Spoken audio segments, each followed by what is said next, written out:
안녕하세요. 어른들의 관계와 선택을 다루는 늦은 밤 어른 사연실입니다. 오늘 사연의 제목은 남편 카톡 한 줄 보고 그 자리에서 이혼을 결심했습니다. 사연은 가명 지민님 39세의 편지 형식으로 전해드릴게요. 안녕하세요. 저는 39, 결혼 12년 차 전업주부입니다. 9살, 6살 두 아이를 키우고 있고 남편은 42 영업팀장입니다. 남편과는 같은 회사에서 만나 연애 후 결혼했고 크게 부딪히지 않고 그냥 그런 대로 평범하게 산다고 믿어왔습니다. 문제의 날은 화요일 밤이었습니다.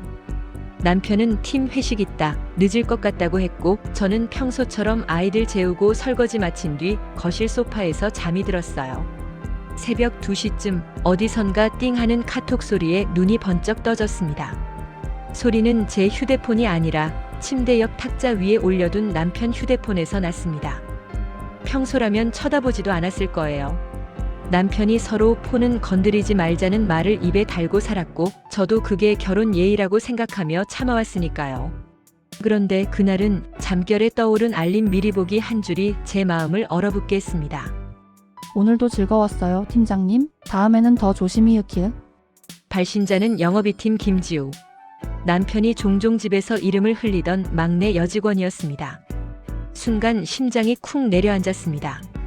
손이 떨려서 폰을 제대로 집을 수가 없더라고요. 설마 내가 지금 오해하는 걸까? 요즘 애들은 장난도 세게 친다던데 수백 가지 생각이 머리를 스쳐갔지만 손가락은 이미 화면 잠금을 풀고 있었습니다. 놀랍게도 비밀번호는 제가 예전에 쓰던 패턴과 거의 비슷했습니다. 세 번째 시도에서 화면이 열렸고 그 순간부터는 도망칠 수가 없었습니다. 카톡창을 열자 알림창에서 봤던 그 문장이 가장 아래쪽에 선명하게 떠 있었어요. 그 위로 스크롤을 올리니 3개월 전부터 이어진 대화들이 쏟아졌습니다. 처음엔 업무 이야기로 시작했더군요. 보고 일정, 거래처 이야기들. 그런데 2달 전쯤부터 말투가 달라져 있었습니다. 팀장님 오늘 향수 뭐예요? 은근히 좋았어요, 히읗히읗. 지우 씨가 있으니까 회식이 버틸만 하네. 오늘도 지우 씨 얘기 듣고 나니까 마음이 편해졌어요. 그리고 결정적으로 이런 대화도 있었습니다. 어제는 너무 무리했죠? 허리 괜찮으세요? 헤헤. 아내분 눈치 보이시겠어요? 그래도 저는 오늘 너무 좋았어요. 우리 그날 갔던 호텔 다음엔 미리 예약해요, 히읗히읗. 머리가 하얘졌습니다. 호텔이라는 단어에서 손가락이 멈췄어요. 하지만 저를 진짜 무너뜨린 건 다른 문장이었습니다.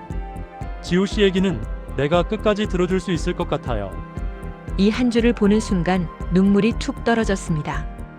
육체적인 관계가 있었는지 언제부터였는지 솔직히 그때는 중요하지 않았어요. 지난 12년 동안 제가 가장 듣고 싶었던 말, 제일 목말라 있던 태도를 남편은 단 한 번도 제게 보여준 적이 없었습니다. 제가 힘들다고 말하면 그는 늘 이렇게 말했어요.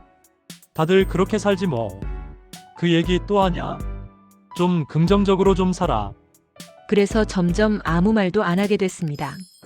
다들 이렇게 사는 거겠지 하고요. 그런데 그 남편이 제가 아닌 다른 여자에게는 힘들면 언제든 얘기해요. 지우 씨 얘기는 끝까지 들어줄 수 있을 것 같아요. 이렇게 쓰고 있었습니다. 그 문장을 보는 순간 제 안에서 뭔가 딱 부러지는 소리가 난 것 같았습니다. 아, 이 사람과의 결혼은 끝났구나. 그날 새벽 저는 떨리는 손으로 카톡 대화들을 캡처해 제 휴대폰에 모두 옮겨두었습니다. 그리고 남편이 출근 준비를 마쳤을 때 거실 식탁에 앉혀놓고 말없이 휴대폰을 내밀었습니다. 이게 뭐냐는 남편의 눈빛 앞에서 저는 단 한 줄만 말했습니다. 당신 카톡 한 줄 보고 나는 이혼을 결심했어. 남편은 처음엔 표정 하나 안 바꾸고 말했습니다. 아, 이거 회사에서 장난친 거야. 요즘 애들 표현이 좀 그렇잖아. 진짜 별 뜻 없어. 이어서 제가 믿음이 없어서 그렇다며 오히려 저를 몰아세웠습니다. 너가 내 폰을 왜 봐? 그게 더 문제야. 부부 사이에 믿음이 있어야지 뒤통수 쳐가면서 캡처하고 다니고 그러냐? 그 말을 듣는 순간 황당함이 지나 웃음이 나오더군요. 믿음이요? 지금 그 말을 누가 누구한테 하고 있는 거야? 남편은 끝까지 말했습니다. 몸은 안 섞였어. 그냥 힘들어해서 말 상대해준 거야. 남자들은 원래 좀 그럴 수도 있는 거고. 저는 담담하게 대답했습니다. 당신 말대로라면 몸은 안 섞였어도 마음은 다 준 거네.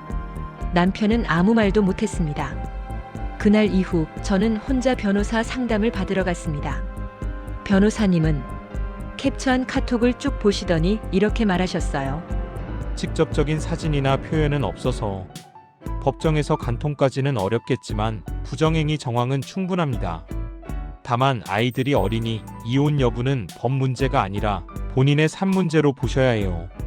집으로 돌아오는 길 제 마음은 이미 정해져 있었습니다. 저는 이혼을 할 생각입니다. 아이들이 걱정되지 않냐고요? 물론 걱정됩니다. 하지만 아이들이 보는 앞에서 엄마가 무너지는 모습을 계속 보여주는 것과 상처는 크지만 다시 일어서는 엄마를 보여주는 것 중에 저는 후자를 택하려고 합니다. 남편은 아직도 한 번만 넘어가라 애들 생각해라라고 말하지만 제겐 이미 그 카톡 한 줄이 결혼 생활의 사망 선고였거든요. 여기까지가 사연자 지민님의 이야기입니다. 여러분은 어떻게 생각하시나요? 몸만 안 섞였으면 괜찮다는 남편의 말, 여러분은 동의하시나요? 여러분의 생각과 경험 댓글로 솔직하게 남겨주세요. 사연자분께도 큰 도움이 될 거예요. 이야기가 마음에 남으셨다면 구독과 좋아요, 알림 설정 부탁드립니다. 지금까지 늦은 밤 어른 사연실이었습니다. 다음 영상에서 또 다른 이야기로 찾아올게요.